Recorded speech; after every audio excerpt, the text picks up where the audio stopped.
खरीदने के लिए, तो उसका नाम कस्टमर पड़ता है। तो हम लोग कस्टमर में जाते हैं, कस्टमर माल तैयार करता है, कस्टमर माल नहीं तैयार करता है, वो जाता है रिटेलर के पास। रिटेलर माल तैयार करता है, वो भी माल तैयार नहीं करता है, वो जाता है रिटेलर जाता है होलसेलर के पास, वो भी माल तैयार नहीं करता है, वो जाता है डिस्ट्रीब्यूटर के पास। डिस्ट्रीब्यूटर भी माल तैयार नहीं करता है, वो जाता है सीएड एजेंट के पास। ये भी माल तैयार नहीं करता है, ये लेके आता है कंपनी से। कंपनी माल तैयार करता है, कस्टमर यूज करता है। लेकिन ये सब के बीच के द्वारा कस्टमर के पास माल आता है।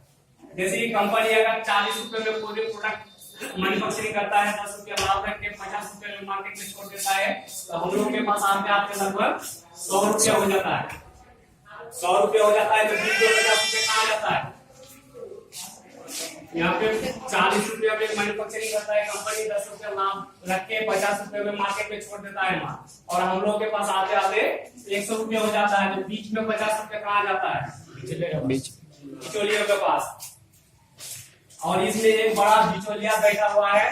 जैसे कि कोई भी कंपनी कुछ प्रोडक्ट तैयार करता है, जैसे कि 1 लाख साबुन मान लीजिए तैयार किया है कंपनी, तो कस्टमर को पता नहीं होता है कि 1 लाख साबुन तैयार हुआ है कंपनी में। लेकिन ये माल लेके आता है, 1 करोड़ रुपया पूंजी लगा के कंपनी से माल उठाता है। ये बोलता है कि आपका माल लेके, तो कस्टमर को पहला खबर कीजिए कि हम ये प्रोडक्ट लॉन्च किए हैं। तो कंपनी क्या करता है, ये इसमें एडवर्टाइज देता है, एडवर्टाइज करवाता है, ताकि कस्टमर जान सके। और एडवर्टाइज हम लोग के साधारण आदमी के द्वारा नहीं किया जाता है, वो सुपरस्टार और जैसे कि हाई फाई लोग होता है, सचिन तेंदुलकर, आपका शाहरुख खान, सलमान खान, इसके द्वारा एडवर्टाइज किया जाता है। जब वो लोग एडवर्टाइज करता है तो फ्री में करता है क्या? नहीं। कोई भी प्रोडक्ट आपका ऐड करने के लिए कंपनी बोलता है, तो उसको 1 साल का एग्रीमेंट होता है। कोई भी प्रोडक्ट में ऐड करेगा तो उसका 1 साल का एग्रीमेंट लेगा। इसी 1 साल में वो लोग जब 1 लाख सामान किसी का बात एडवर्टाइज करता है, तो उसका 1 साल में 24 करोड़ रुपए लेता है। 3 सेकंड के लिए 24 करोड़ रुपए लेता है। लेकिन वो पैसा लेता किसका है? जाता किसका है? सब कुछ कस्टमर का जाता है। कंपनी अपने पॉकेट से कोई भी नुकसान नहीं देगा, सब कुछ कस्टमर को पॉकेट से ही जाता है। तो यहाँ पे एडवर्टाइज करने के लिए 25% पैसा ले लेता है, और 25% पैसा ही लोगों के बीच जाता है। 25% पैसे ही लोगों के बीच जाता है, 25% अकेला एडवर्टाइज करने वाला ले लेता है। लेकिन यह 50%, यह 50%, टोटल 100% हुआ। पैसा 100%, 100 रुपया कस्टमर के जेब से ही गया है, ना कंपनी के जेब से गया है, ना लोगों के जेब से गया है। सिर्फ ओनली कस्टमर के जेब से गया है 100 रुपया। अगर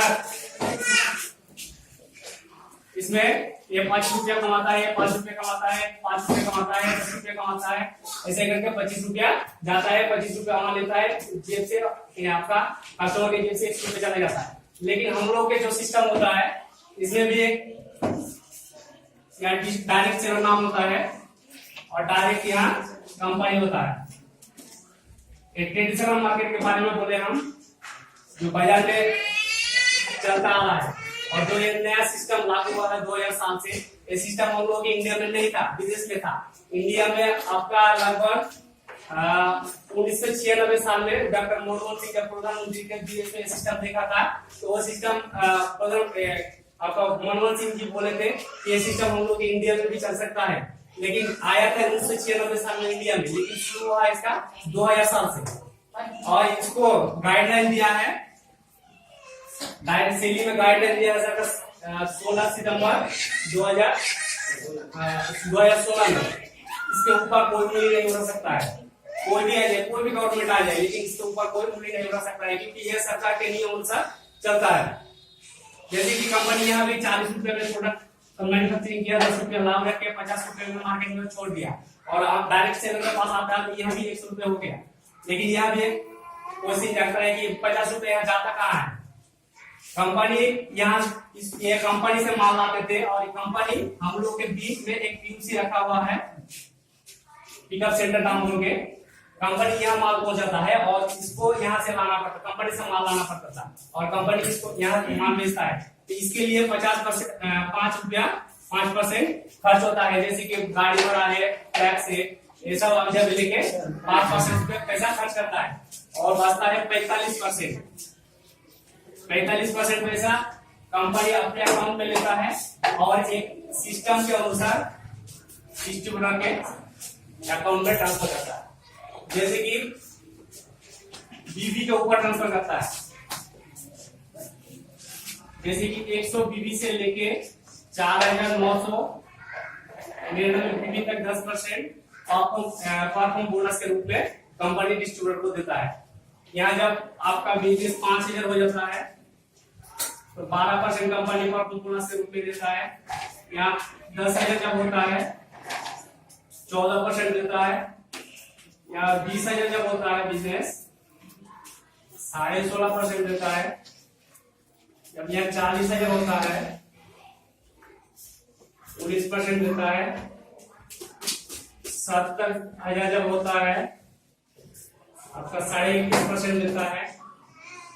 1,15,000 जब होता है आपका 24% देता है। 1,70,000 जब होता है तब हमको 26.5% देता है। 2,60,000 जब होता है तब 29% देता है। 3.5 लाख एबव तब कंपनी को 32% परफॉर्म बोनस के रूप में दिया जाता है। यहाँ पे आपका 10% से लेके 32% खरीदारी के ऊपर दिया जाता है। 10% लेके 32% तक खरीदारी के ऊपर दिया जाता है और इसमें 8% रॉयल्टी दिया जाता है। रॉयल्टी किस किस को मिलता है इंडिया में? इंडिया में 3 ही लोगों को रॉयल्टी दिया जाता है, जैसे कि एक लेखक, गायक और साइंटिस्ट। ये 3 ही लोगों को रॉयल्टी दिया जाता है। जैसे कि अभी पंखा घूम रहा है ना, पंखा, लाइट, बल्ब, ये जब तक चलेगा तब उसके घर में 2% रॉयल्टी जाएगा। वो दुनिया में हो चाहे ना हो, उसके परिवार में 2% करके रॉयल्टी जाएगा। जैसे कि किताब, जो लेखक किताब लिख के गया है उसका किताब जब तक बिकेगा तब तक उसके घर में रॉयल्टी जाएगा।